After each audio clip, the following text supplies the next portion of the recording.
40 কি 45টা থানা আগুন দিয়ে পুড়িয়ে দেওয়া হয়েছে, তার মধ্যে পুলিশও মারা গেছে। এই পুলিশ কিন্তু এখন পর্যন্ত স্ট্রাকচার হয়নি। বাংলাদেশে যা ঘটেছে এটা অকল্পনীয়। এই ধরনের রেভলিউশন আমি অনেক রেভলিউশনে পড়েছি, একটু সিকিউরিটি স্টাডিজে। এই ধরনের রেভলিউশন দেখা যায়নি যেখানে একটা লিডারলেস ইয়াং বাচ্চারা ইভেন স্কুলে have been killed mercilessly totally. এবং এটা আপনারা একবার চিন্তা করেন, প্রায় এক মাস they were on the street, they were helpless, they were killed.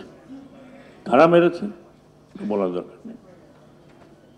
5 তারিখে যখন এই ঘটনা ঘটলো, তার আগের কথা বাদ দিলাম, 5 তারিখ থেকে 8 তারিখ পর্যন্ত আমি রাতে ঘুমাতে পারিনি, because everybody was giving me call. আর আমাকে কল করার একজন যে আমার নাম্বার এভরিবডি নোজ, আজকে থেকে না 2006 থেকে।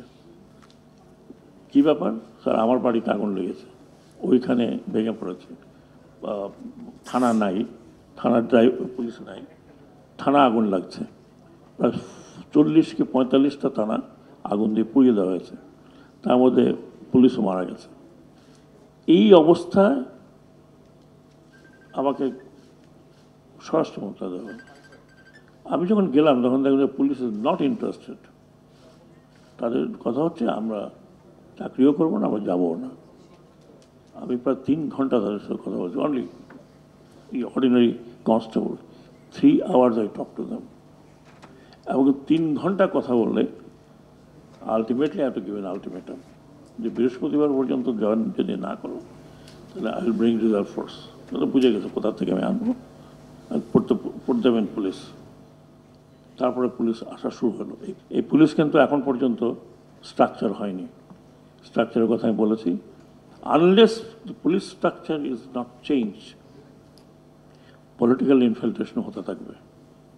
এবং যে কারণে আমি বারবার বলেছি, ওই দিন বললাম যে টু মাই কলিগ জাহাঙ্গীর, যে ওই কী সংস্কার কমিশন বলেছে না বলেছে বাধ্য, পুলিশ কমিশন একটা রূপরেখা দিয়ে যেতে হবে, and the next government can do whatever they like with it.